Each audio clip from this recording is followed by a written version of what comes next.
you're wearing a Polo t-shirt. Yeah. I did a Polo Cup race last year. Yeah. So the Polo is still in our hearts and minds. Yeah.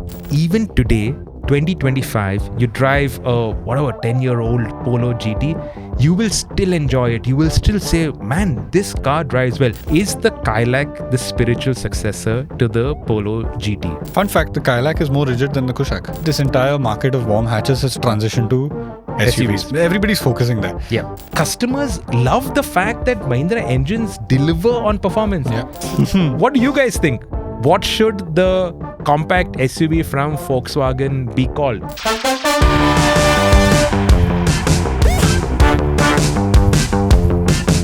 Welcome to the Evo India podcast. This week in cars, we are talking about enthusiast cars. And primarily, where are the enthusiast cars? Are they around?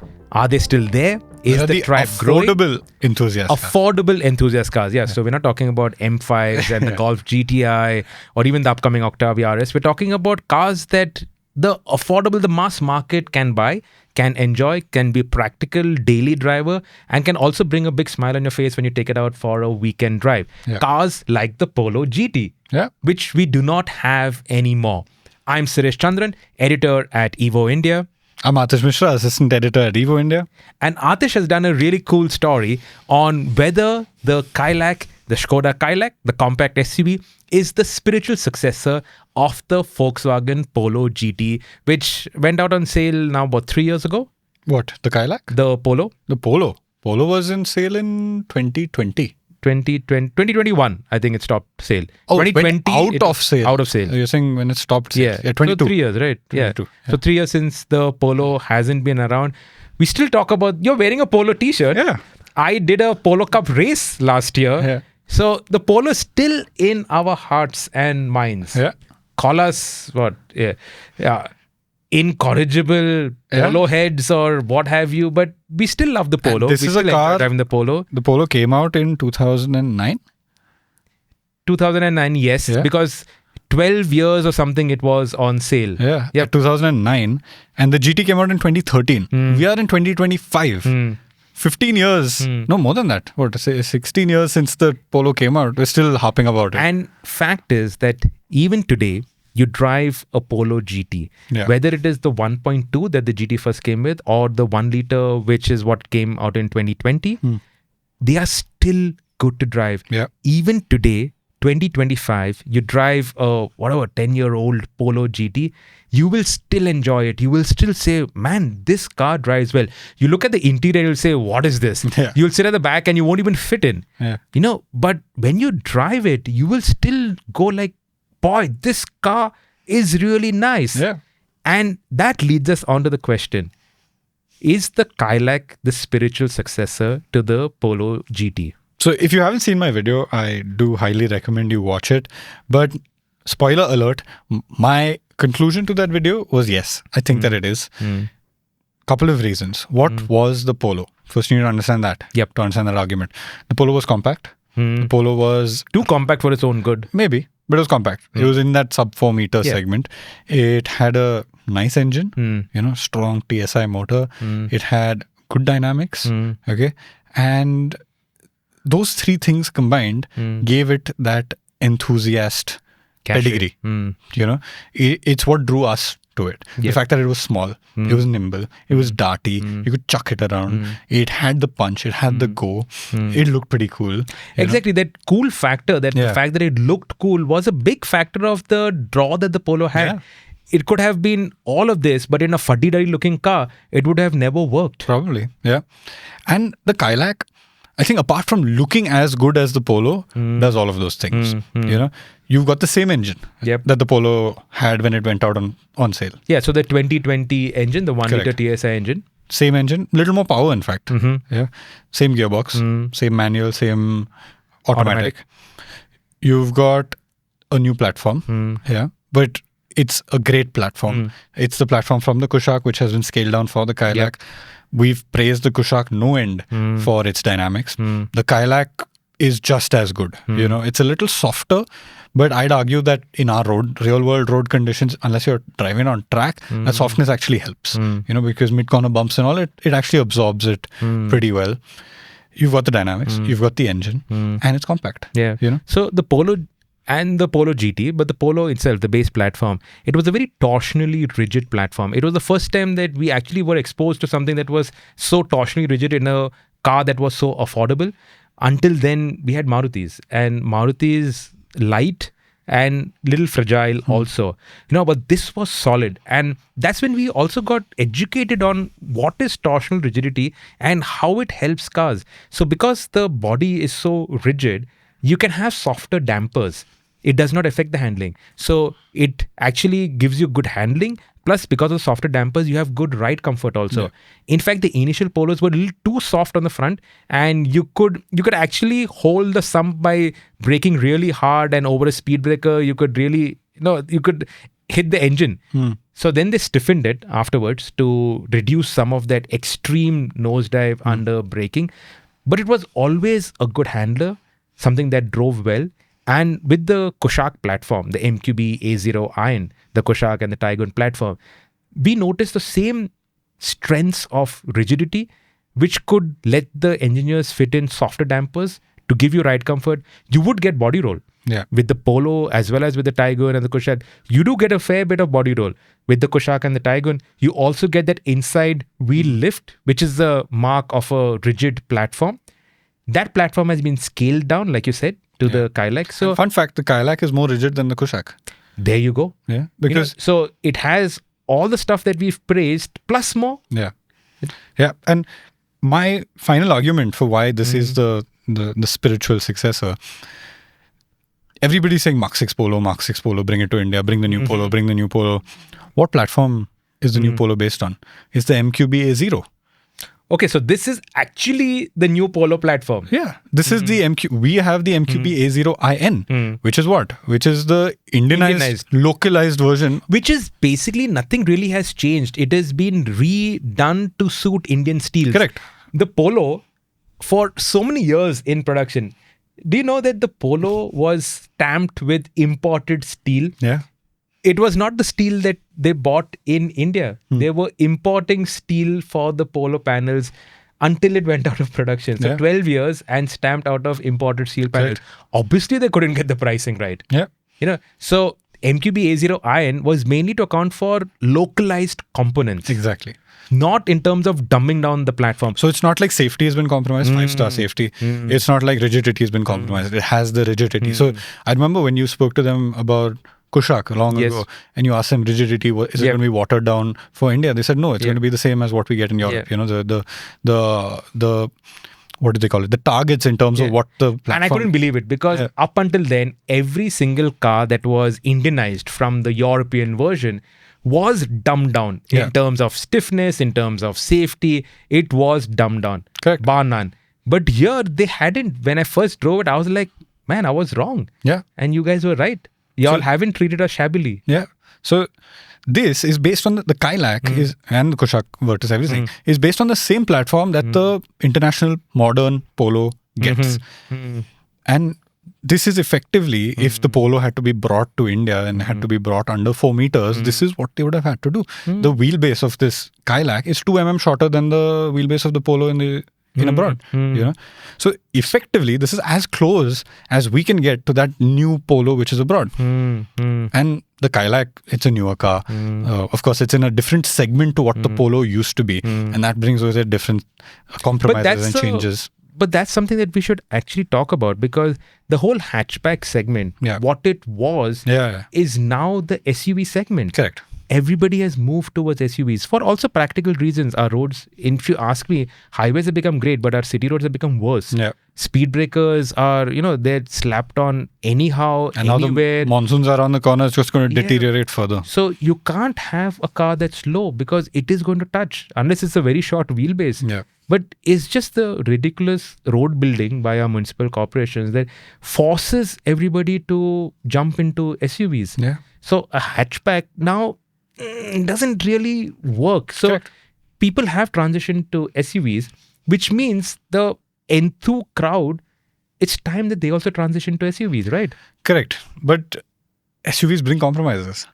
You have your taller ground clearance. Sure. That inherently moves your center of gravity higher. That will always mean more body roll. All these cars have sunroofs. Yeah. Which means all their weight is high up. Yep. You know. So the dynamics are never okay. You can say they're good, but they're never going to be as good as something like a warm as hatch. sharp as a Polo GT.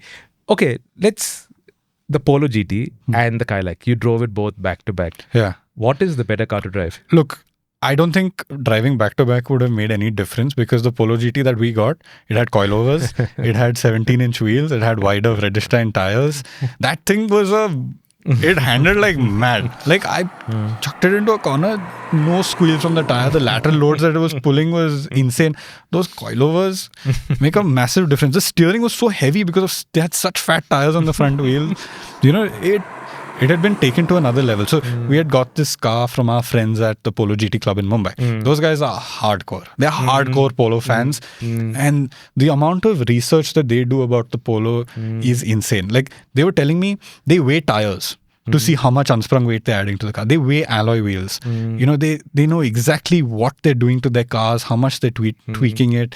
It's incredible the level of detail that they obsess about their Polo. So a lot of work had gone into that Polo that I drove. So it obviously handled at another level compared to the Kylaq. But I think back to back, if I had to dig through my files in my head and go back to where the Polo was, I think the Polo, it was very nimble, very darty, but it was also soft and it used to roll.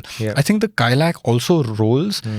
It rolls maybe more like at extreme lateral loads, it's maybe at a more angle of roll, but I think the way it gets to that roll is a lot more controlled. More progressive. Yes, it's more progressive.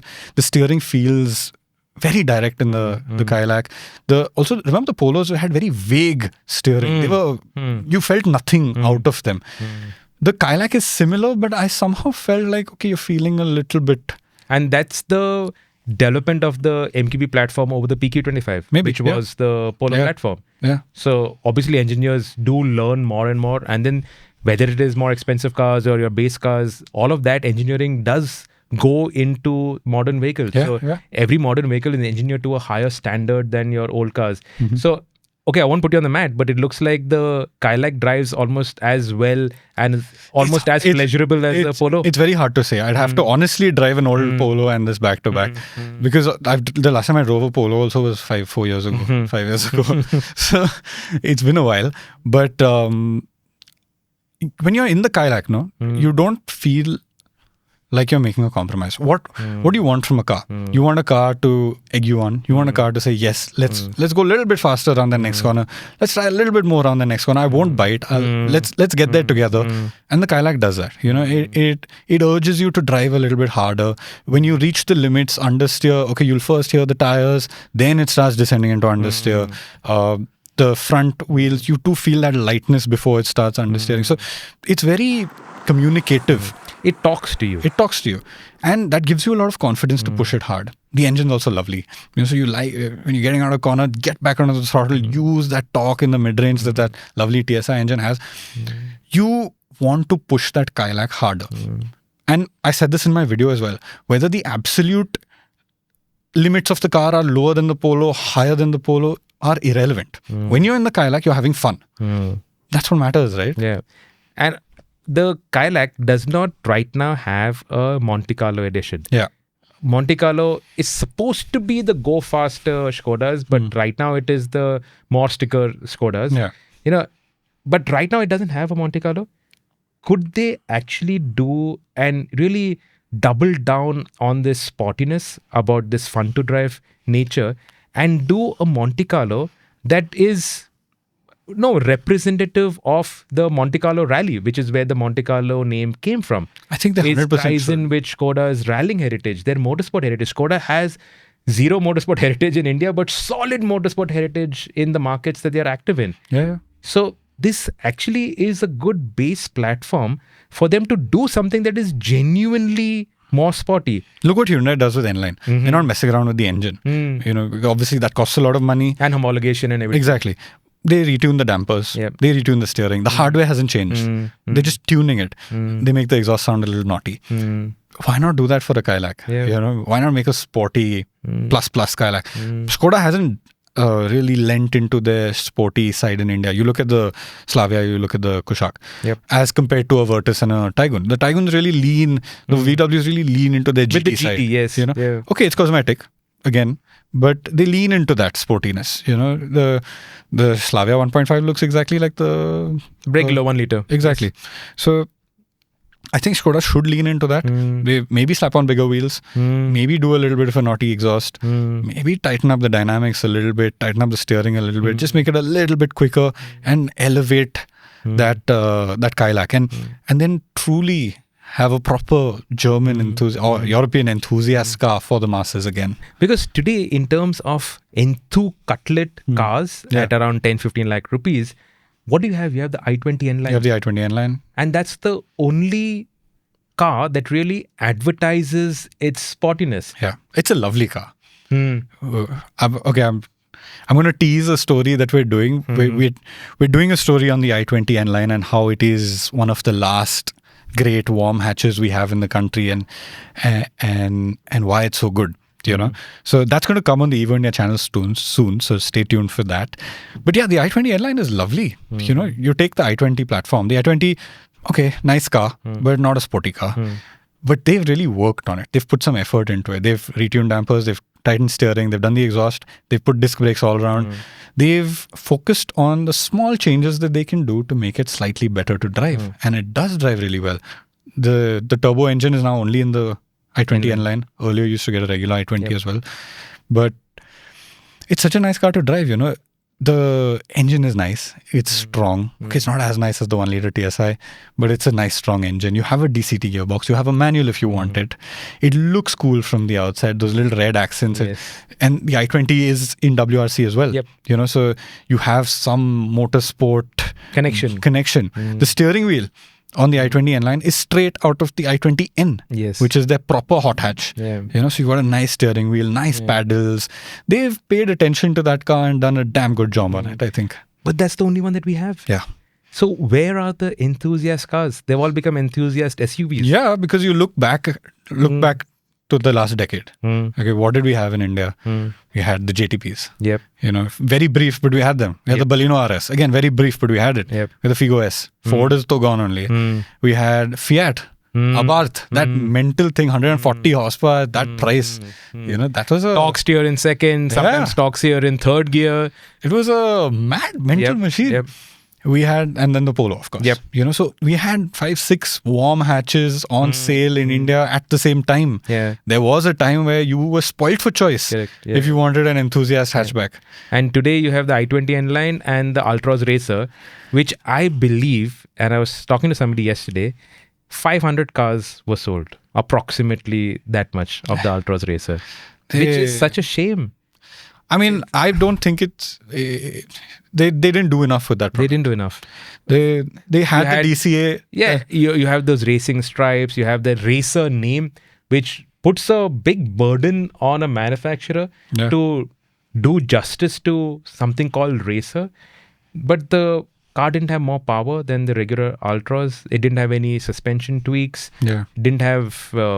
tires were a little bit wider, or I don't know. Tires were also the same. Tires were the same. You got the option of Apollos, I think. But still, the sizes were the same. It didn't sound any different. And the engine isn't the most enthusiastic. The gearbox was very rubbery. It didn't light the fire for the enthusiast. And we were so much... There was so much of talk around JTB they did, and they killed it. Hope they don't do that with the Racer. Hope they've learned mistakes from the past and they haven't repeated those mistakes. Unfortunately, they did the Racer, and then after that, there was again no talk around it. There was no marketing around it. There was no push. And I'd argue that the JTBs were better resolved as enthu cars than the Racer was. And I wouldn't dispute that. You know, because the JTBs, you could feel the difference over a regular Tiago or Tigor. It was tighter. The you had a bigger engine. Yeah, the components were batched. So, you know, better components went into that. You had that turbo engine from the Nexon. You had a different engine, different state of tune. It sounded better. the suspension, it really did complement the chassis. Yeah. It was and is good fun to drive. And it was made by Enthusiast. At the end of the day, Jayanand was part of the development of that car, and he did a good job on it. Of course, Naren Karthikeyan and his team have been part of the development of all regular Tatas, including the Altroz Racer. Correct. So, enthusiasts are there in the Tata fold. Enthusiasts are there in the wider Tata fold, all the consultants that they bring in, especially for dynamics. But ultimately, what they bring to market doesn't really reflect all of that. Correct. I do hope that now with the facelifted Altroz, we're driving it very soon. With the facelifted Altroz, they will probably have another racer. And maybe with that racer, they make amends and they do that racer name justice. Yeah. And you have the second warm hatch in the country. Correct. And they have the tools now. They have that 1.2 GDI engine that's in the Curve, which is it's a lot nicer than the current turbo petrol in the Altroz. I don't know why they didn't do that in the first place. The Curve was 2-3 months around the corner when the Racer was launched. They could have delayed the Racer 6 months and put that same engine in the... I don't know what's going on behind closed doors at Tata Motors, but I feel like that was a missed opportunity. And maybe there's potential with this new engine. So i20 inline, Altroz Racer, 2 warm hatches. Now let's talk about the warm SUVs that we have. So what I see has happened is that this entire market of warm hatches has transitioned to SUVs. Everybody's focusing there. You have 1-2 premium hatches in the country now, but look at how many jacked up cars you have. You have the Fronx, which has the booster jet that the Baleno RS got. And that's the big talking point today when I talk to people in the industry. Everybody's talking about how Fronx numbers have shot up. The Fronx is doing really well. You look on the road, you'll see a whole bunch of Fronxes on the road. It's a great car. INRC, so this year in the Indian National Rally Championship, in the Chennai Rally, the Indu Chandok Memorial Rally, the i20 rally car debuted, but ultimately what finished ahead of it on the podium? The Fronx. The Fronx Turbo. So it also debuted, that rally saw the debut of the Fronx Turbo built by a privateer. But that's also part of the INRC. For the longest time, it was Mahindra SUVs that were winning the INRC. The 500 first and then the 300. So SUVs have been on the rally circuit as well and doing really well. Now, we talk about these compact SUVs having jacked up ride. But basically, these have the guts of a hatchback. The Fronx is a Baleno. Exactly. So it is a hatchback with a little bit more practicality, also with the compromises that you spoke about.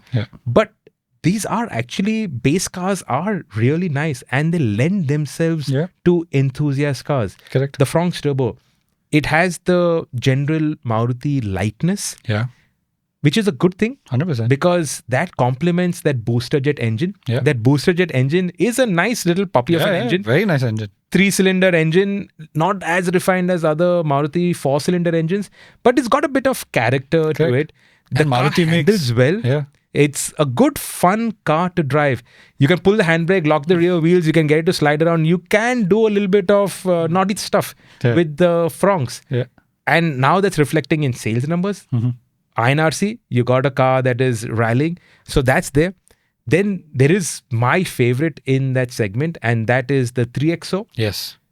Now the 3XO, when we first drove it, we spoke about how the car, the way it drives, it reflects upon the engineers who develop it. And we've spent a lot of time with Mahindra's engineers, and those guys are enthusiasts to a fault. They are guys like us. We are writing about them. Those guys are developing stuff that we write about it and we talk about it with lots of praise. The 3XO, it has handling. It has the powerful engine. The turbo petrol, such a what a rocket it is. It has a powerful engine. It has that steering feel and that seat of the pants feel that enables you to do fun stuff with it. Styling, obviously everybody's got their personal preference, so let's not go there. No, fair. But just to drive, it's actually really very nice. So until the Kylaq came out, the 3XO was my recommendation to enthusiasts in that segment. But what I don't get is why doesn't Mahindra double down on that sporty side and amplify that? I don't know. I think it's a brand thing. Like, would you want a Mahindra sporty SUV? Why not? Yeah. Why not? You think the customers would want that? Of course. Why not, Or man? would it dilute Mahindra's image of being rugged and go anywhere?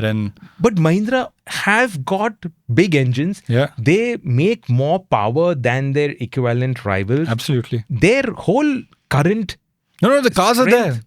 Yeah, but their whole current strength, what they talk about with a lot of pride is their powertrain. Yeah. And what is it that they talk about pride? Not fuel efficiency, but performance. Yeah. You know, customers love the fact that Mahindra engines deliver on performance. Yeah. There are so many people with petrol Thars, petrol 3XOs, they all cry about 6-7 kmpl fuel efficiency. Yeah. But they all love the fact that it has dum. Yeah. It has go, it has poke. It has got the mid-range punch. It does pull. It does do a genuine 200 kilometers per hour. Mahindra have doubled down on it with the BE6 and the XUV. Yes. The XEV. At the launch, they did those, I think it was a little cheesy, but those comparisons with the German cars and how it is faster. They did all of that. Yeah. They have also talked about performance. Correct. So I think like a Mahindra Sport, it would definitely work. It also becomes another talking point for customers. Yeah. And ultimately, this whole warm hatch, hot hatch, everything, it only works when you have a base model that is selling in big numbers. And then you make incremental changes to that base model. So it doesn't cost the manufacturer that much and it doesn't cost the customer that much. Yeah. So you're not engineering a car right from scratch. You're taking a car that already has an inherent baseline and just amping it up by 20%, 30%. Mahindra can do that. With the 3XO, they definitely can do that. Yeah. And they have the motorsport amplify pedigree. that. They have Gaurav Gill on their rosters. I know they're not in the rally championship this year, but they do have the pedigree for it. Pedigree is there. They've been rallying in the Himalayan rally from before when I was in short pants, right? Yeah. So they have got a pedigree going back decades. They can harness all of that, use that. The 3XO is there. You also have the Venue N line. Yeah. But now that is, you're taking the Venue and doing 5% more. It's not like the i20 N line. Similar. But the i20 N line is much nicer. Yeah, I think you feel the difference more. Enthusiast car, 100%. the i20 N line is much nicer. The Venue N line is more, to me, a sticker job. A little bit exhaust ka burr noise comes, but it's more sticker job. I'm kind of cynical about the Venue N line. There is a new Venue coming out this year. Then let's see what they do with the N line. If they make a little bit more improvements and more significant improvements. The same with the Creta. The Creta N line and the Creta, same, right? Yeah. There's not much. And if you really want a car that drives very well in that segment, it is still the Volkswagen and the Škoda, the Taygun and the Kylaq. Yeah. They still are just so much nicer to drive. They lack the practicality. The Creta has got more space, got more equipment, panoramic sunroof, blah, blah, blah. Yeah. But ultimate driving pleasure, these Škodas and Volkswagens, absolutely. they really still do it. But in terms of actual numbers of how many cars that are there catering for just the enthusiasts, They're shrinking, sadly. let's count them. You got the 3XO, you got i20 the N-line. the i20 N line, the 3XO, Fronx. the Fronx, Kylaq. Yep, Kylaq, Kylaq, Taygun, Virtus, Slavia. We are at 8. The Verna turbo also, but it's fast. Yeah. It's actually faster than the Slavia and the Virtus. But in terms of handling, it's not up there with these two. They should do an N-line of that. They can do an in-line with that. Yeah. Yeah. That can actually work, I think. Yep. That's a gap. And the sedan body style lends itself to a go faster car. Yeah, exactly. And that could probably also revive sales of the Verna. The Verna is not selling. So the Verna needs an intervention. Yeah. And the N-line Verna could be the intervention that it needs. You know what I just realized? Honda is completely absent from what we're talking about. Yeah, so sad. Honda, the company that was built by enthusiasts, just not here. Yeah, just so sad. The city is nice, but it just faded off the map. Yeah. Yeah. It's not it's a very nice car to drive, but I don't know if it's not that enthusiast. It doesn't have that enthusiast layer on top of it. Engine is still, it's the best naturally aspirated petrol that you can buy. Yeah. Still, that City VTEC, iVTEC engine, the best naturally aspirated. Or the elevator. You get the elevator as well. But the rest of the package, it just doesn't complement that engine. Yeah. They are nice cars, but they're not desirable cars anymore. Honda used to be, when I started writing about cars, every Honda test would have the phrase, Honda, maker of the world's best engines. They still probably do that, but they Best just... NA engines. Yeah. Not turbo. They don't Yeah, make turbo they don't engines. make turbo. And now everybody's moved to turbo engines. So that's, Honda's just not there. So coming down to the question that we started this podcast with, do we have enough enthusiast cars for this day and age when we talk about everybody so much more into enthusiast cars and so into the thrill of driving, and everybody's talking about fun to drive cars, but we don't really have that many, do we? I think there is a big gap. I think the compact SUVs are doing okay, and that the Slavia Vertus segment and all are okay. You have some options there, but the hatch segment is dead. It's only the N-line. Even the compact SUV is not like you're overflowing with options. Eh? You have two options and better than one. But I think that gives a lot of opportunity for the tuner community. Yeah. To go out, take these cars and build something on them. Correct. But there's so many people who don't want to build. They want an OEM spec. They want a from factory fun car. So save up until you get 50 lakhs and then buy a Polo GTI. Golf GTI. Yeah. Well, actually, wait. Polo GTI might come back. Yeah? Might come back. But again, we're talking about so much about the Polo. We started up also talking about the Polo. That Polo brand name is still stronger than the Taygun or the Virtus or the Tiguan for that matter. Yeah. Does it make sense for VW's compact SUV? Now they've greenlit that. Yeah. It should have come at the same time as the Kylaq. Didn't. They did not. But chalo, now it's going to come. Maybe next year. Should that be called the Polo? No way. Why not? I think the Polo is a very loved brand. They've built something out of that brand, which is even 3 years after it's been killed off in India, is still lingering. I don't think they should take that to stretch it so far. But to me, if you already have a brand that is so synonymous with the country, synonymous with enthusiasts and the regular public also, synonymous with safety, the Polo, it actually introduced safety in that compact in the hatchback category. Why not use it?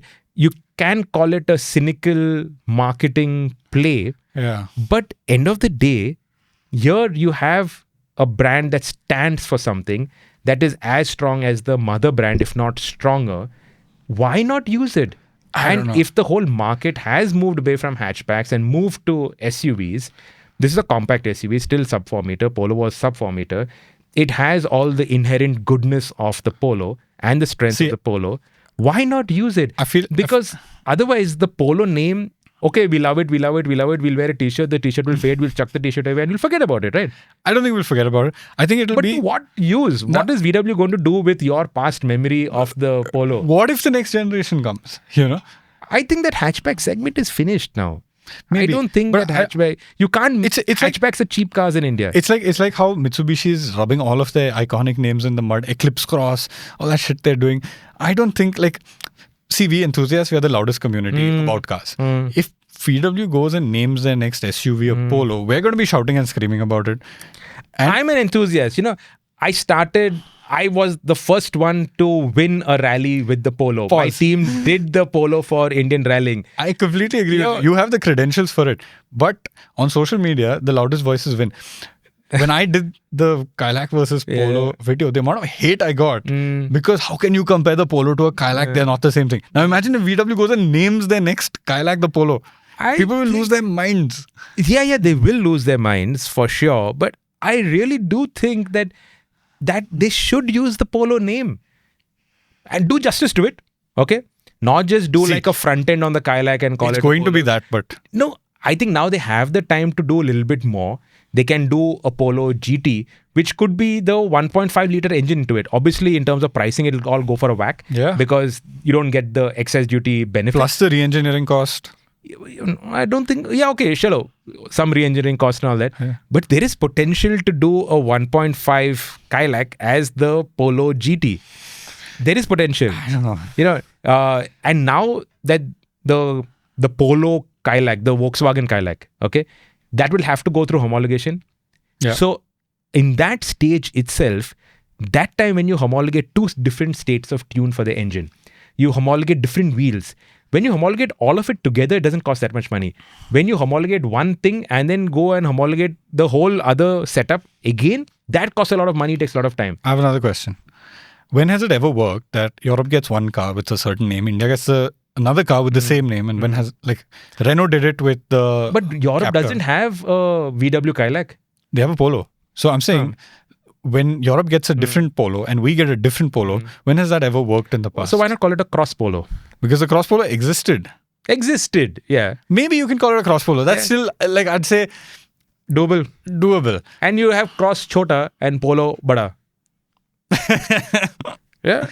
Maybe. I think that's leaning to a more acceptable space, but just Polo. See, you look at the Captur. We had a different Captur in India than what there was over there. We had a different Kicks in India than what there was there. The C3, we have a different C3 in India than what all cars failed. Because today the Indian customer knows. Correct. They know we are getting something else from what the Goras are getting. You know, and why. So I think we've debated this properly and now arrived at a really sweet spot. Cross Polo. Maybe. I think that's where we can agree. I think the cross Polo, and you think about it, and it does work well. Everybody will call it the Polo. Yeah. Okay. But you still have the cross over there. So you've also been authentic to your brand and to your brand values. Also, if somebody says, like, you know, the Polo in Europe and Indian Polo, but Indian Polo is cross Polo. So, okay. So you can justify this properly. Correct. Yeah, I think so. Yeah. That may be more acceptable than And a Polo. cross Polo GT with the 1.5 engine, with everything that we talked about in the Kylaq, plus a little bit more. I think with a little bit wider tires. We'll have to make it look like the over. Polo, though. You know, if you give that kind of Polo face or Volkswagen face, you will be able to make it. So I don't think that's so difficult. And there is the makings of a Polo comeback. Yeah, that's... What do you guys think? What should the compact SUV from Volkswagen be called? Yeah. Should it be called the Polo? Should it be called the Cross Polo? Should it be called something completely different? Let us know. Yeah. It'll be really interesting to see what your comments are. This is actually something that we can really build on. And also the fact that, do you think we have enough enthusiast cars? Do you want an enthusiast car? Do you want a 3XO Sport, which amplifies and advertises its sporty intent a little bit more from the regular car? Will that work? Let us know what you think. And this has been a fun conversation. Yeah. Something that really got the brain working. Yeah. You know, thinking about what Volkswagen could do. Volkswagen has potential. Nobody wants to see Volkswagen exit the country. Yeah, for sure. They do need volume cars. They need more sales. And a compact SUV will give them more sales. It definitely gives them more sales. The Kylaq is doing well for Škoda right now. We enjoy driving the Kylaq. And that's not something that we can say for most compact SUVs. Compact SUVs are a cynical hack job on hatchbacks. I just realized Škoda and Volkswagen can't win with us because with the Tiguan and the Kodiaq, they came at the same time, and we're saying, why are they coming at the same time? And now the Kylaq and the VW compact SUV are coming at different times. Why are they coming at different times? So yeah. No, we're not saying why they're coming at different times. We're saying that Volkswagen and Škoda should have signed off on the project at the same time. Staggered the launch by 6 months. Yeah. But then your costs would have been more in check, right? But I get what you're saying. You can never win with us. Right? We are critics and we'll criticize everything. But fact is that we love cars that are fun to drive. Yeah. The Volkswagen group, the Škoda Volkswagen group in India, they do make fun to drive cars that really enthuse the enthusiast. Yeah. And more power to them.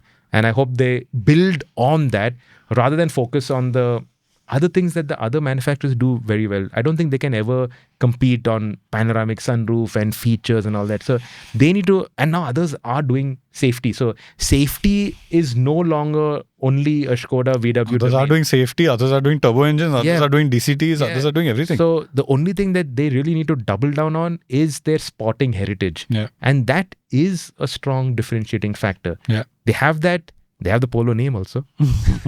And utilize that. What do you guys think? Let us know in the comments. And thank you for watching and listening to this week's podcast.